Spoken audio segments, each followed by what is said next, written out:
Edson Alves, pastor dirigente aqui na Assembleia de Deus, Ministério de Madureira, na cidade de Nova Rosalândia, Tocantins, onde nós temos o nosso pastor presidente, pastor Silvano Cardoso, e pastora Maria Ibanilza, o qual desde já deixo o meu abraço e sempre a minha admiração a este casal abençoado. Amados, no dia 9, que será agora domingo, nós vamos estudar a lição de número 6. A lição de número 6, ela tem por tema a necessidade de um planejamento financeiro.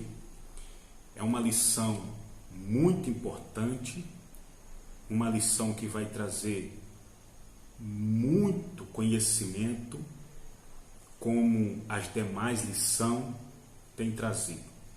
O texto áureo desta lição está em Lucas, capítulo 14, versículo 28.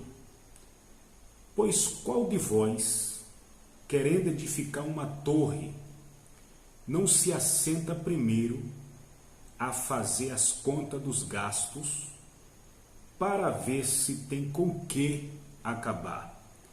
Esse é o texto de ouro, texto áureo, que o comentarista, o bispo Abner, pegou aqui por base. A verdade aplicada: o planejamento financeiro é imprescindível para a administração das finanças no lar. Os objetivos desta lição de número 6, primeiro, mostrar a importância do planejamento familiar. Segundo, apresentar como manter as finanças sob controle. Terceiro, ensinar como administrar com sabedoria a mordomia familiar. Os textos de referência está em Eclesiastes, capítulo 5, e o versículo 19. Também Lucas, capítulo 14, versículo 28 ao 30, 28, 29 e 30. Então essa lição é uma lição muito importante para o nosso conhecimento, para a nossa edificação. Bom, nós vamos trazer aqui um subsídio, um resumo, né, para você que vai ministrar no dia 9 e também para você que é aluno da Escola Bíblica Dominical. Bom, aqui no primeiro tópico, que é planejamento, um princípio bíblico. Então, esse primeiro tópico é um tópico excepcional. Por quê? Porque fala que o planejamento é um princípio bíblico. Nós vamos pegar aqui um casal fictício. Vamos supor que a receita desse casal é R$2.000, ok? R$2.000. O casal, tanto o marido como a esposa, os dois trabalhando, a receita deles mensal é R$2.000. E nós sabemos que família é a união de homem e mulher, e depois vem filhos e filhas. Isso é uma família.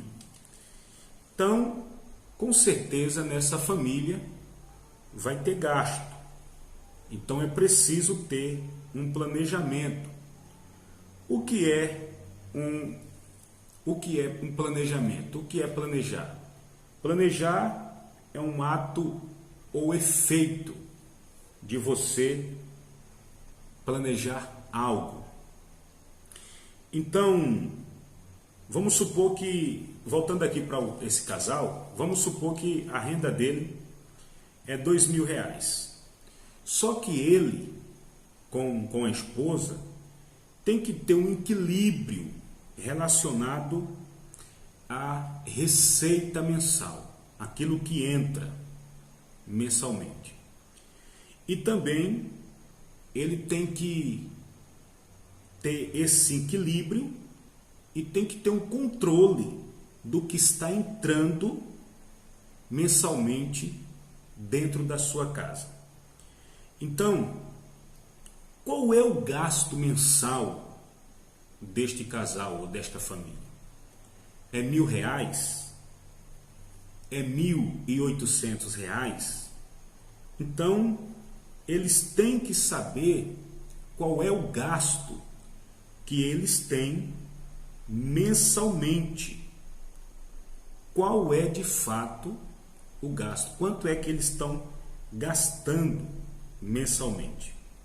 Então, a atenção deste casal no que diz respeito aos gastos é muito importante. Por quê? Para ele ter um certo equilíbrio.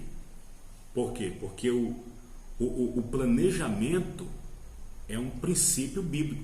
Se é um princípio bíblico, então tem uma base, tem um fundamento.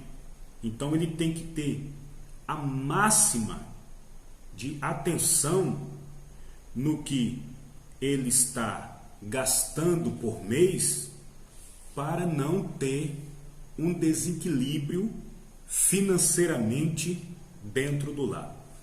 Vamos aqui dar um exemplo muito importante. Vamos supor que o filho deste casal pediu uma bicicleta, ok? Então, a bicicleta, o valor dela é de R$ 650. A filha, por sua vez, também disse: papai ou mamãe, eu quero também uma bicicleta.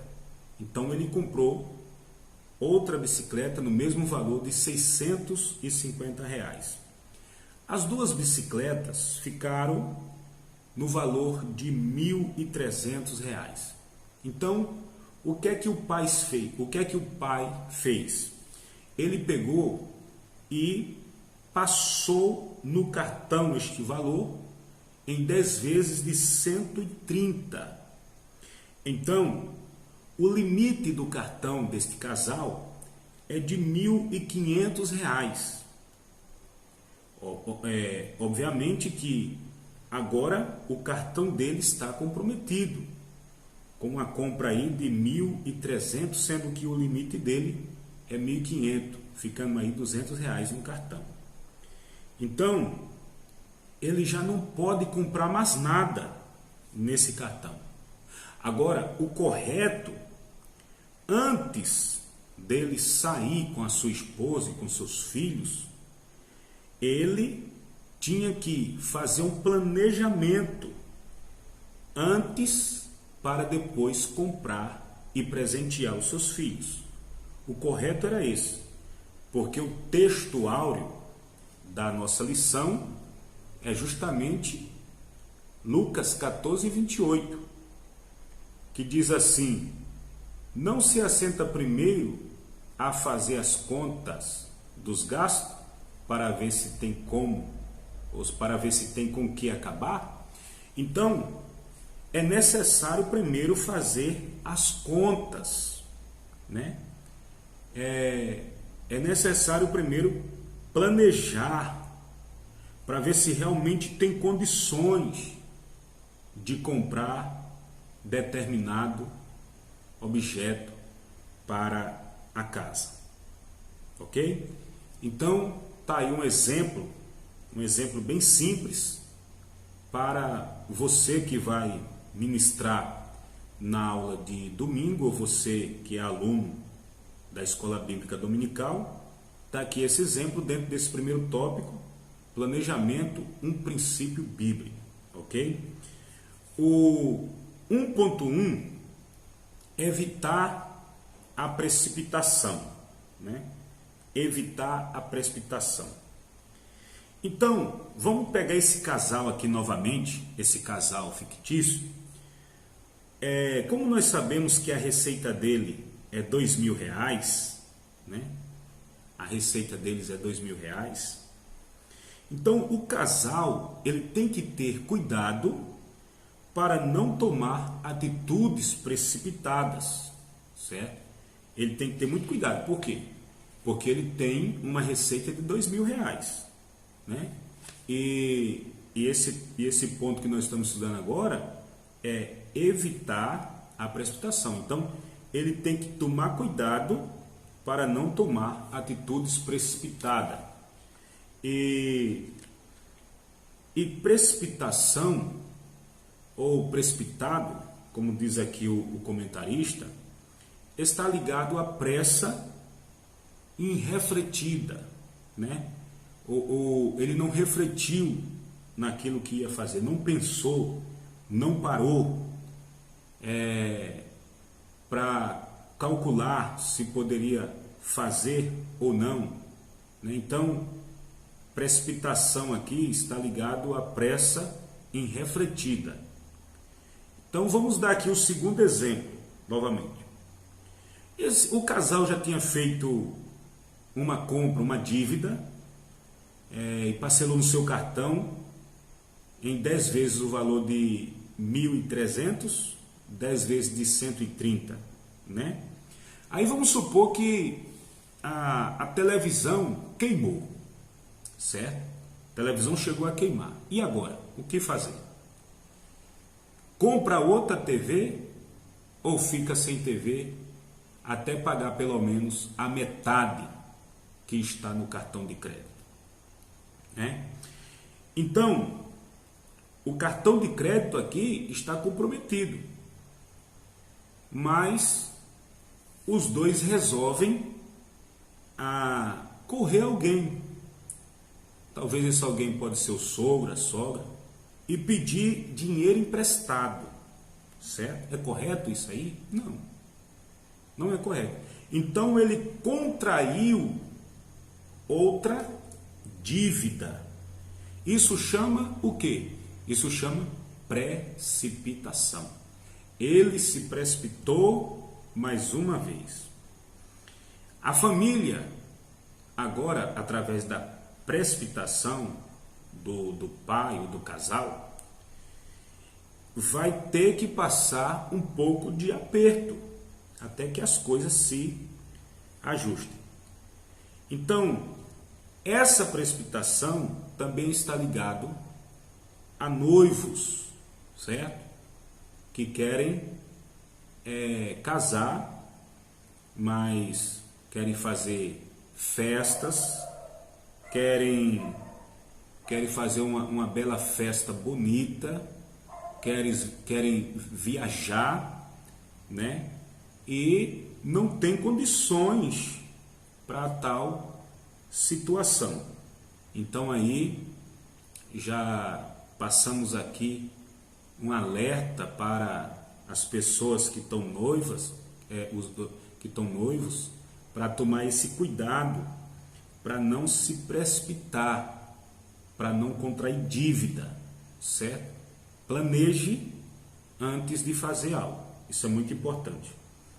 Vamos agora aqui para 1.2. 1.2 da nossa lição. É preciso cuidado com as dívidas. Bom, aqui nos meus rascunhos já está tudo aqui. Vocês sempre vão ver eu aqui olhando um pouco para aqui para baixo, porque aqui é o meu rascunho, certo? É preciso cuidado com as dívidas, né? Cuidado com as dívidas, É preciso cuidado com as dívidas. Então vamos supor, pegando aqui esse casal, esses noivos, vamos supor que o casal de noivo tem que fazer, eles querem fazer uma festa, né? Vão casar e eles querem dar uma recepção maravilhosa para os seus convidados, quer passar a lua de mel em países diferentes, ou se não em alguns estados do Brasil diferente, principalmente no litoral brasileiro. Mas para fazer isso é necessário o casal fazer um planejamento, né? Planejamento, como eu já falei, é o ato ou efeito de planejar, né? Então eles têm que fazer um planejamento. E esse planejamento tem que ser com antecedência para ele poder realizar a sua festa ou viagem do sonho que eles estão querendo, né, fazer. Planejar é poupar, certo? Planejar é poupar. Vamos dar aqui um terceiro exemplo. Vamos supor que o casal, que esses noivos, eles querem fazer uma festa, certo? Agora só que o gasto da festa, entre festa e viagem, vai dar R$16.800. Então, dentro de um planejamento para que essa festa aconteça, para que essa viagem aconteça, certo? Dentro de um planejamento eles vão ter resultado. Agora, se não tem um planejamento, eles podem contrair dívida e casar endividado e trazer problemas para dentro do lar entre ele e a esposa. Então, este casal, eles têm que vir poupando bem antes da festa, né? Bem antes da festa, que é a recepção lá que eles estão dando para os convidados, e da viagem. Então ele precisa poupar R$700 a cada mês durante 2 anos. Durante 2 anos. R$700. Então aqui, ó, eles fazendo isso, eles vão ter um resultado positivo lá na frente. Mas se não fazer, vão contrair uma dívida grande. Veja aqui o que é que diz o provérbio que está aqui na nossa lição como referência. Deus, ele nos orienta na sua palavra que nós temos, que nós não podemos contrair dívida.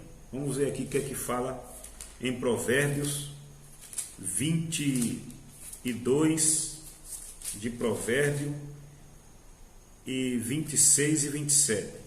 Vamos ver aqui. Diz assim, ó: dai-me, filho meu, o teu coração e os teus ouvidos, observa os meus caminhos, porque cova profunda é a prostituta e poço estreito a estranha. Não, totalmente errado, li errado. É 22, capítulo 22 e o versículo 26 e o 27. Diz assim, ó: não estejas entre os que se comprometem e entre os que ficam porfiadores de dívidas. Pois se não tens com que pagar, deixaria que te tirasse até a tua cama de debaixo de ti? Então tá aí uma pergunta. Então, Deus nos orienta na sua palavra para nós não contrairmos dívida, certo? Então isso aqui é muito importante. Bom, agora vamos aqui para o 1.3. 1.3 da nossa lição, a relevância do local de moradia, né? A relevância de local de moradia. Bom, o casal casou, fez a festa, teve uma recepção bacana para os seus convidados. Então, agora, esse casal tem que ter sua privacidade. A privacidade do casal é algo muito importante. Não é bom o noivo com a noiva pós-casado morar com seus sogros. Não é bom. Sogro, sogra não é bom, né? Ou se não a mãe, o pai. Isso não é legal porque não é bíblico. Por esse motivo que eles têm a sua privacidade, para eles terem sua privacidade, é bom eles morar na sua própria casa. Tá até na lição aqui um texto de referência em Gênesis 2:24. Deixará e apegar-se-á, né? Deixa pai e mãe e une a sua esposa. Então isso é muito importante para eles terem sua privacidade. Vamos supor que o rapaz diz assim: não tenho condições de comprar uma casa e não quero morar de aluguel, vou morar com meus pais. Não vai dar certo. De 100 casos, nós tiramos um. Por quê? Porque não foge do mandamento bíblico. O mandamento diz que tem que deixar pai e mãe, né? Se não tem condições de comprar uma casa e não quer morar de aluguel, então a pessoa tem que esperar um pouco, batalhar, lutar, entrar em concordância, certo? Com a noiva. Mas não é bom tomar atitudes precipitadas, para que não aconteça discórdia mais na frente entre o casal. Melhor é esperar um pouco, juntar uma grana e depois casar. Isso é um dos princípios básicos para quem quer ser feliz a dois. Então, a pessoa, quando ela age dessa forma precipitada, né, sabemos que aqui o título é a relevância do local de moradia. Então é muito importante a moradia para o casal, mas quando a pessoa toma atitudes precipitadas, querendo morar com pai e mãe, querendo morar com sogro ou sogra, ela pode contrair complicações futuras para o seu relacionamento. Então isso não é muito bom, certo? É bom seguir o que a Bíblia está nos orientando. O tópico 2, administrando com sabedoria. Administrando com sabedoria. Um princípio muito importante, que nem tudo o que precisamos devemos comprar. Esse é um princípio muito importante para nossas vidas. Nem tudo o que precisamos devemos comprar. Então, quando eu faço isso, eu começo a administrar as minhas finanças com sabedoria, com a sabedoria que Deus está me dando ali. Então, isso é muito importante. Vamos pegar aqui o quarto exemplo. Vamos supor que a mulher diz assim: vamos trocar o sofá, vamos trocar o guarda-roupa, vamos comprar uma TV de última geração, né? Então, é necessário uma análise. Dentro do orçamento, dentro da receita ali mensal. E ver se cabe no orçamento algumas compras. Se caber, faz as compras. Se não, continua lá com o sofá um pouco usado, continua com a mesma TV.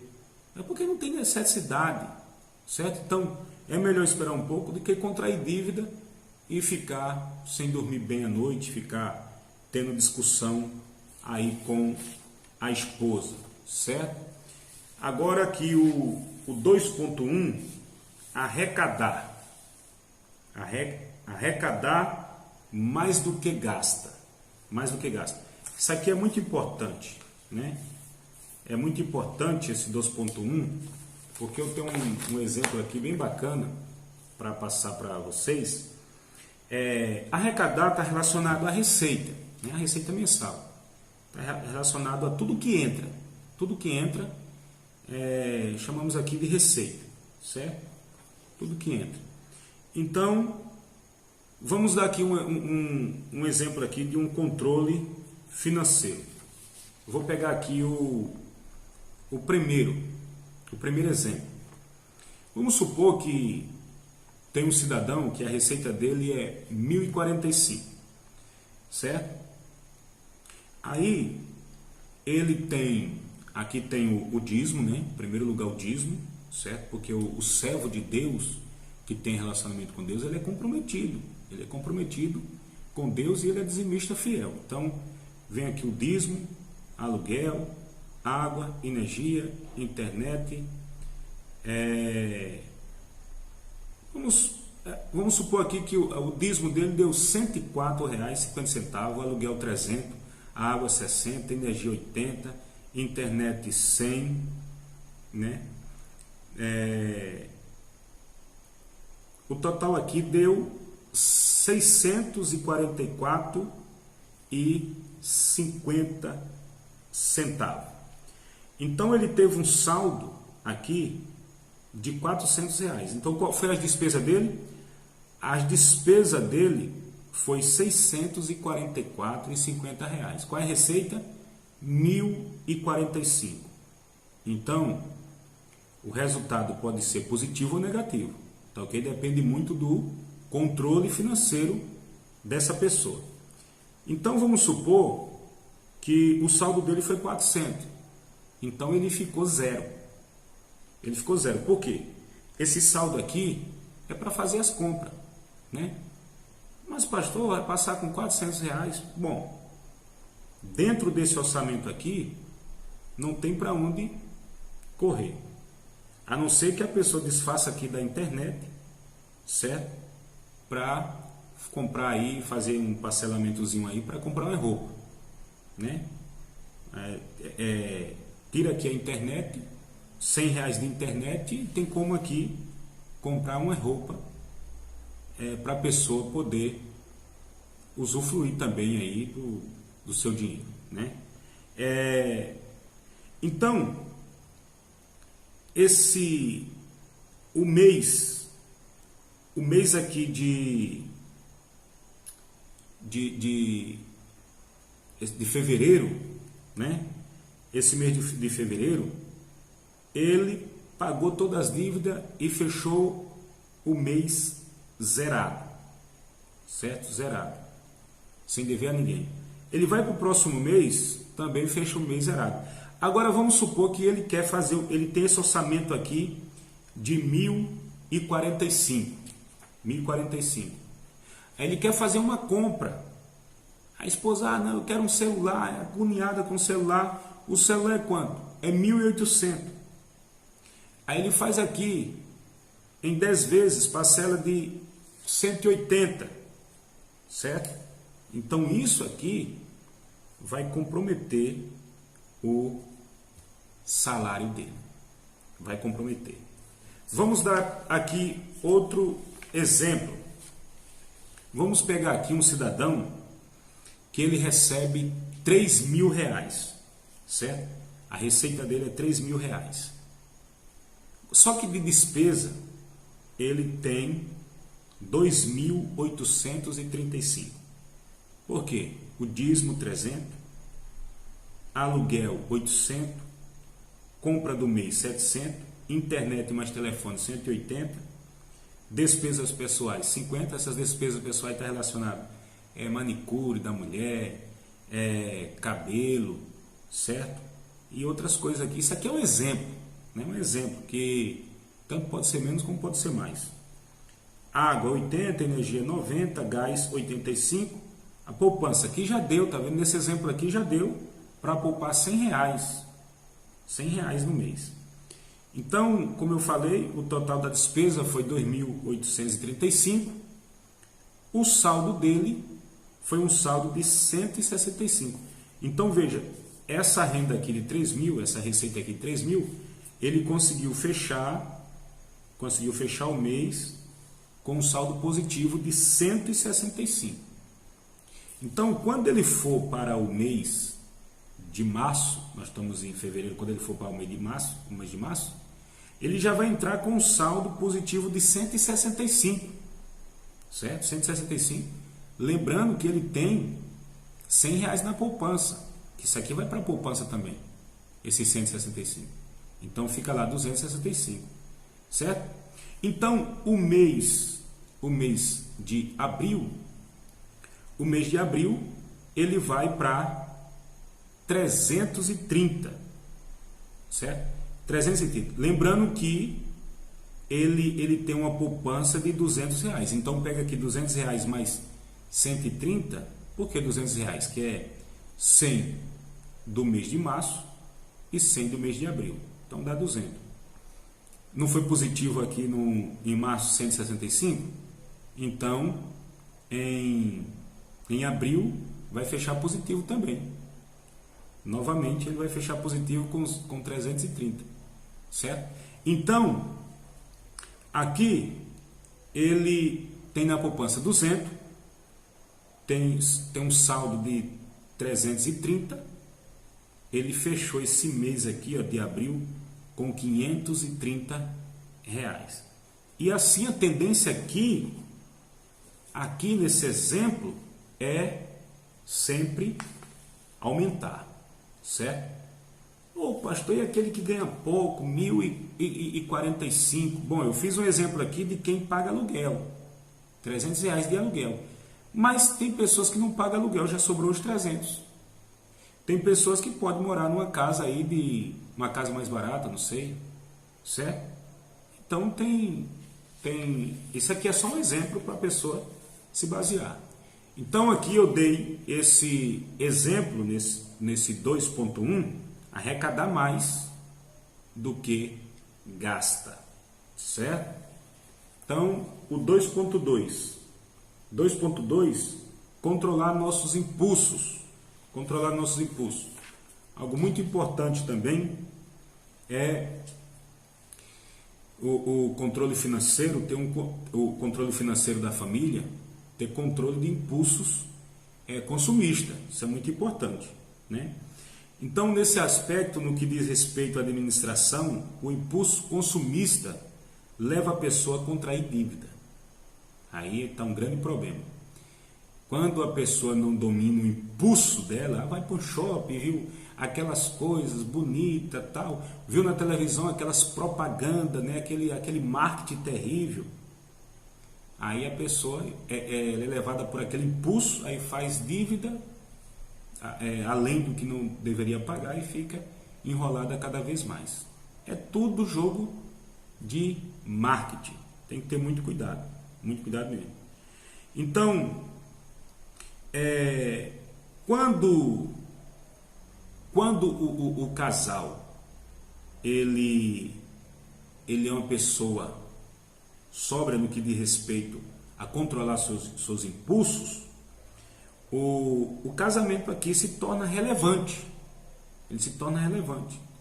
Dominar o impulso consumista fará com que a pessoa tenha noite de paz, durma tranquila, certo? Durma mais leve, durma mais sossegada. Tá ok? Vamos agora para o 2.2. Vamos agora para o 2.3. 2.3. A importância da reserva. Olha, isso aqui é muito importante. Lembra daquele exemplo que eu dei do controle financeiro? Então, aquele exemplo ali, ele encaixa também nesse tópico aqui, no 2.3. Nesse tópico não, no 2.3. Por quê? Porque é necessário a pessoa poupar, é necessário a pessoa fazer uma poupança. Nem que seja ali R$30, quem recebe um salário mais baixo, R$30, R$50, mas tem que ter aquela poupança ali todo mês, tem que fazer aquela poupança todo mês, nesse valor. Isso é muito importante. Como fazer reserva ganhando pouco? Hein? Como fazer? Reserva ganhando pouco. Eu dei aquele exemplo ali, você viu aquele exemplo de 1.045, que é o salário mínimo, né? Você viu que não ficou nada, ficou só R$ 400 para fazer uma compra, né? Só R$ 400 para fazer uma compra. Mas como poupar, né? Como fazer reserva ganhando pouco? Ué, ficou 400 para fazer uma compra, então se aperta um pouco, mas coloca alguma coisa lá na sua poupança, na sua conta. Então, se você usa o método do controle financeiro, você vai fazer reserva ganhando pouco, certo? Se você usa aquele método que eu acabei de mostrar aqui, você vai fazer reserva ganhando pouco. Por que é importante ter reserva? Para casos emergenciais, por exemplo, idoso livre, né? Alguém passou mal à noite, aí se não tem carro vai chamar um táxi, certo? Se tem carro, de repente o carro está na reserva, então tem que ter um dinheiro para pôr gasolina, né? E precisou de um remédio. Então essas coisas é muito importante, por isso é importante ter reserva, né? Para esses casos emergenciais. A importância de ter reserva. Você observa que essa lição aqui, ó, uma lição tremenda, a necessidade de um planejamento financeiro dentro da família. Se não ter esse planejamento financeiro, fica difícil dessa família ser uma família equilibrada, certo? Vamos agora para o terceiro tópico. Terceiro tópico. A presença de Deus no planejamento. Olha que maravilha. Deus presente no planejamento. Se o homem tem relacionamento com Deus, se o homem tem intimidade com Deus, opa, Deus está presente ali. Deus está orientando. Faça isso, meu filho. Aí não vai dar certo. Faça assim. Vai dar certo para você. Siga por esse método que vai dar certo. Deus presente no planejamento. Certo?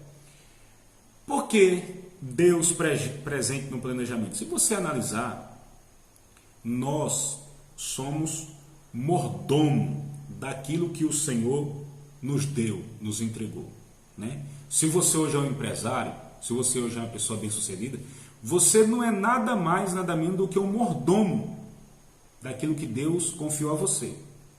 Porque não é seu, é de Deus. Então você tem que saber administrar aquilo que Ele te deu. E para você saber administrar, é preciso você ter temor, certo? E ser submisso a Ele, para Ele te orientar, para Ele estar presente nos teus planejamentos, certo? Nas tuas transações, para você não contrair dívida para a sua empresa, para a sua família, seja lá de que segmento for que você estiver. Então isso é muito importante, certo? Deus está disposto a ajudar na nossa administração. Deus está disposto, porque tudo pertence a Ele, foi Ele que nos deu. Então, a partir do momento que eu estou ali afobado, Deus me ajuda, me dá orientação, venha cá, Ele vai estar presente nos meus planejamentos e na minha administração. Tá ok? Vamos agora para o 3.1. O 3.1, reconhecendo Deus como Senhor de tudo. É outro fato muito importante. Nós temos que reconhecer que Deus é dono de tudo, nós somos apenas mordomo, como eu já falei. Você que é empresário, você que é bilionário, você tem que reconhecer isso. Você não é dono de nada. Deus te deu saúde, Deus te deu vigor, Deus te deu força. Já pensou? Se um câncer acomete uma pessoa da noite para o dia, a riqueza vai embora toda. Então você não é dono de nada, você tem que reconhecer que Deus, Ele é o Senhor de tudo. E como o Senhor de tudo, você tem que se submeter a Ele e reconhecer o senhorio dele na sua vida. Então a família, ela tem que reconhecer que tudo pertence a Deus, né? O cônjuge tem que reconhecer isso, que tudo pertence a Deus. Se eles estão bem-sucedidos, é porque Deus está abençoando. Ah, mas eu trabalhei, eu me esforcei, eu lutei, mas quem te deu a saúde? Quem te deu a respiração? Então é Deus. Então você tem que reconhecer o senhorio de Deus nesses aspectos, certo? Porque, como eu falara, Deus, ele dá saúde, ele dá riqueza. Ele tanto empobrece, ele tanto enriquece como empobrece. Entendeu? Então tudo provém dele. Isso é muito importante você frisar nisso. 3.2. 3.2, administração, administrar com sabedoria a nossa mordomia familiar, né? Você, como uma pessoa que agora vive uma vida regalada, você tem que saber administrar a sua mordomia familiar, certo? Não é porque você tem que agora você vai esbanjar. Eu tenho, eu vou agora gastar. Não, naquilo que vi na mente fazer. Não, ajude quem tem também. Isso é muito importante. Então, quanto maior a mordomia, maior tem que ser o relacionamento com Deus. Quanto maior a mordomia na vida da família, do pai, da mãe, dos filhos, das filhas, maior tem que ser o relacionamento dessas pessoas com Deus. Porque ela tem que reconhecer que provém dele. Isso tudo vem dele. Certo? 3.3. Honrar a Deus também com as finanças. Isso é algo muito importante. Existem pessoas que não estão honrando a Deus com as finanças, né? Quem tem mordomia e vida com Deus, ele adora a Deus com o seu dízimo e oferta. Ele adora a Deus. Pastor, mas eu não sou cristão. E daí? Se você não é uma pessoa evangélica. Mas não foi Deus que lhe deu? Então você tem que adorar Ele com tudo que você tem. Na sua vida, nos seus relacionamentos, você tem que adorar Ele. Você tem que adorar Ele com o dízimo. Por que você tem que adorar Ele com o seu dízimo? Porque, como eu falara, nós somos apenas mordomo, certo? Do que Deus nos deu. E Ele nos dá saúde e nos capacita para cultivar aquilo que Ele nos deu. Então, o dízimo para essa pessoa, para essa família que vive em mordomia, para essa pessoa bem-sucedida, né? Ou para você que vive a sua vida com aquilo que Deus lhe deu, isso é algo muito importante. Se você tem o vestir, se você tem o de comer, se você tem o de dormir, você está com uma vida abençoada. E tem saúde, você está com uma vida abençoada. Uma vida abençoada, isso se chama contentamento, certo? Contentamento. Então, essas pessoas, ela tem que dizimar com uma forma de gratidão pelo que Deus fez e continua fazendo por ela. Então, dizimar, adorar a Deus com o seu dízimo, com sua oferta, é uma forma de gratidão pelo que Deus fez e continua fazendo. Por quê? Você é apenas um mordomo. Então esse foi o nosso subsídio da nossa lição 6, que será ministrada dia 9, agora domingo, onde nós vamos abordar esse tema, a necessidade de um planejamento financeiro. Espero ter ajudado a sua pessoa. Se você gostou deste conteúdo, deixe o seu like para o YouTube ele entender que o assunto é relevante e passar para mais pessoas. Também nos ajude se inscrevendo no nosso canal para que cada vez mais nós venhamos crescer nessa plataforma. E você pode compartilhar também esse vídeo. Interaja conosco, comentando embaixo se você quer que a gente melhore em alguma coisa aqui no canal, que nós vamos estar interagindo com você também, tá ok?